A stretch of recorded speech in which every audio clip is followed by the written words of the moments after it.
अक्टूबर 2023 में फ़लस्तीन के Askari group Hamas ने इसराइल पर अटैक किया, हमला किया और इसराइल के फ़ौजियों को यरगमाल बनाया, उनको कत्ल किया। लोग फ़लस्तीन ज़िंदाबाद, हमास ज़िंदाबाद, मुजाहिदीन ज़िंदाबाद के नारे लगा रहे थे, खुशी का इज़हार कर रहे थे। लेकिन मैं चौंक गया। मैंने कहा ये बहुत बड़ी गलती है, ये ब्लंडर है। किसी हिकमत अमली के बगैर इन्होंने अटैक कर दिया। इसके जो कॉन्सिक्वेंसेस हैं, इसके जो नताइज हैं, तो इसका उन्होंने गौर नहीं किया कि उन्होंने क्या इसका रिएक्ट क्या करना है, उनका रिएक्शन क्या होगा। तो आपके सामने है। 1 महीना होने को है, नवंबर शुरू हो गया, तो अभी तक उनके हमले जारी हैं।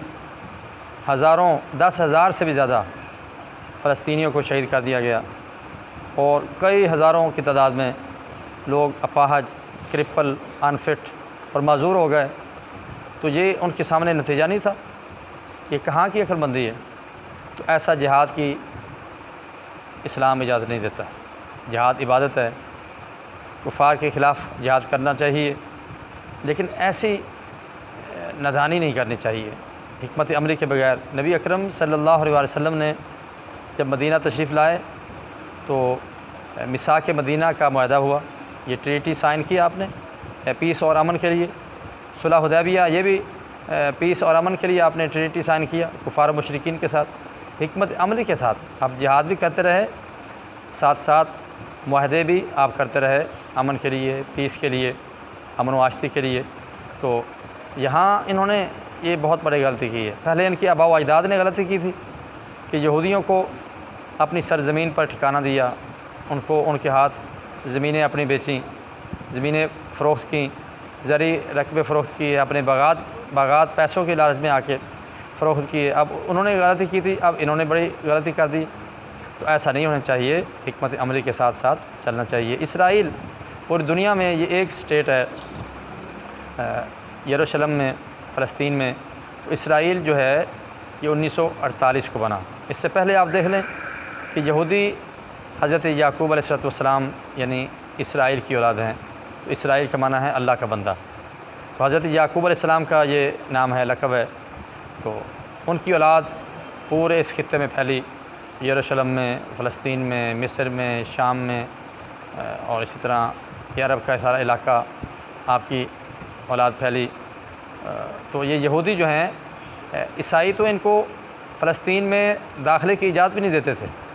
और जब हज़रत उमर फ़ारूक रज़ियल्लाहु तआला अन्हु का दौर आया तो आपने एक फ़ौज भेजी फ़लस्तीन पर। तो हज़रत अबू उबैदा बिन जर्राह रज़ियल्लाहु तआला अन्हु को यहूदियों ने कहा, उनके पादरियों ने कहा, ईसाइयों के पादरियों ने, कि यहाँ ईसाइयों की हुकूमत है, लेकिन इसको फ़तह वो करेगा। हमारे पास सब कुछ है, हमारे पास नान नफ़का है, पानी है, आप खुद नोश का सारा इंतज़ाम है।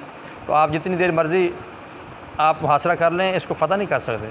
यहाँ तो एक दरवेश और फ़कीर बादशाह आएगा, उसको फ़तह करेगा। तो इसका मिस्दाक जनाब हज़रत उमर फ़ारूक रज़ियल्लाहु तआला अन्हु थे। तो आपको बुलाया गया। हज़रत उमर फ़ारूक रज़ियल्लाहु तआला अन्हु, एक सवारी साथ एक ग़ुलाम, कभी आप सवार होते हैं, कभी ग़ुलाम सवार होता है।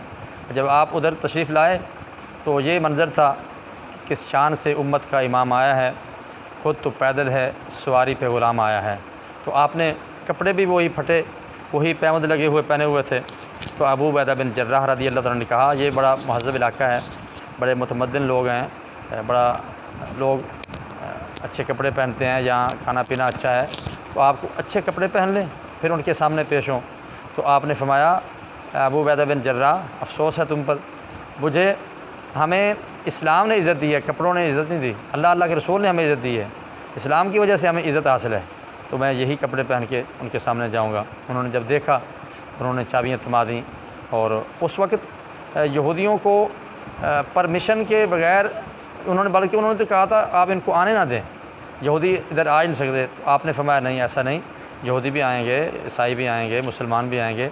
ये इंटरनेशनल एक सिटी है और यहाँ बैतुल मुक़द्दस है, मस्जिद अक़सा है। तो नबी अकरम सल्लल्लाहु अलैहि वसल्लम ने मस्जिद अक़सा में तमाम अंबिया अलैहिस्सलाम को नमाज़ पढ़ाई। और ये वो जगह है मस्जिद अक़सा कि जहाँ सब पैगंबर जमा हुए, सब रसूल जमा हुए और नबी अकरम सल्लल्लाहु अलैहि वसल्लम ने सबको इमामत कराई, नमाज़ पढ़ाई। तो बहरहाल ये सिलसिला चलता रहा। यहूदी यहाँ इजाज़त के बगैर नहीं आ सकते थे। खिलाफत उस्मानिया में भी यहाँ इनके घर नहीं थे, इनके मकान नहीं थे, इन्होंने कोई ज़मीन नहीं ख़रीदी थी।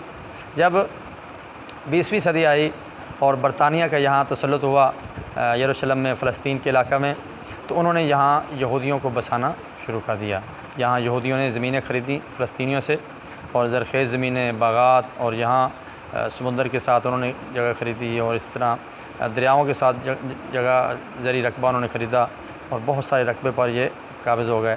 और 1915-20-30 के दरमियान हिटलर ने जो इनका बुरा अंजाम किया, होलोकॉस्ट जिसको कहते हैं, उसने तो 60 लाख के करीब उसने यहूदियों को कीमा किया। उनके पहले बाल जो उतारे और ह्यूमन हेयर का एक कारपेट और कालीन बनाए गए, उनके कपड़े भी उतार लिए गए और उनको कीमा करके हड्डियों समेत उनका खाद बनाकर उन्होंने अपनी ज़मीन में डाली हिटलर ने। और बाकी जो बच गए वो इधर आग बसे, कुछ दूसरी दुनिया में भाग गए। आइंस्टाइन ग़ालिबन ये भी यहूदी था, बहुत बड़ा साइंसदान। तो ये भी वहाँ से फ़रार होकर इधर इसराइल में आ गया। तो 1948 में यहूदियों ने अपनी रियासत का क़याम का ऐलान किया। सबसे पहले जिसको एक्सेप्ट किया इसराइल को अमेरिका था। अमेरिका ने एक्सेप्ट किया और पाकिस्तान ने अभी तक उसको एक्सेप्ट नहीं किया, ईरान ने नहीं किया, बहुत सारे इस्लामी ममालिक ने नहीं किया। अब अबू धाबी, दुबई वाले वगैरह उनको एक्सेप्ट कर रहे हैं और दीगर मुल्क भी कर रहे हैं। लेकिन फिर वही मैं बात करूँगा कि लोग कहते हैं कि यहूदी, ईसाई, ये मगरबी लोग ये कुत्तों बिल्लियों के साथ मोहब्बत करते हैं, उनसे प्यार करते हैं। कि कुत्तों बिल्लियों के साथ मोहब्बत करते हैं लेकिन मुसलमानों के साथ मोहब्बत नहीं करते। तो पहले फ़लस्तीन के लोगों के आबा व अजदाद ने गलती की, ब्लंडर किया और इनको यहाँ रहने के लिए जगह दी, मौका दिया, जगह बेची। तो फ़लस्तीन के रकबे पर इसराइल की रियासत कायम हो गई और ये नाजायज़ रियासत कायम हुई। अब इन्होंने फिर गलती कर दी है, फिर ब्लंडर कर दिया है कि अटैक करके इतने मुसलमानों को शहीद करा दिया। उनका तो मनसूबा यही है कि ये अटैक करें और हम उनको यहाँ से निकालें, इनको कि मकान डिमोलिश करें, इन पर अटैक करें और इनको यहाँ से निकालें। और ग्रेटर इसराइल का उनका मनसूबा है। तो किताबें बाकायदा मौजूद हैं, आप मुताला कर सकते हैं। तो बात यह है कि ये ऐसी गलती नहीं करनी चाहिए थी। अगर उन्होंने कर ली है, अब आलम इस्लाम को और अक़वाम आलम को चाहिए कि इनका साथ दें और जंग बंदी कराएँ। तो उनके लिए यानी कि उनकी सपोर्ट करें, उनकी हिमायत करें और जंग बंदी करा के उनको अमन और सुकून के साथ रहने दिया जाए। इस तरह तो मुकम्मल तबाही हो जाएगी फ़लस्तीन वालों की और यहाँ से उनको गज़ा को बिल्कुल तबाह कर देंगे। इतना तबाह उन्होंने कर दिया है और बाकी क्या बचा है।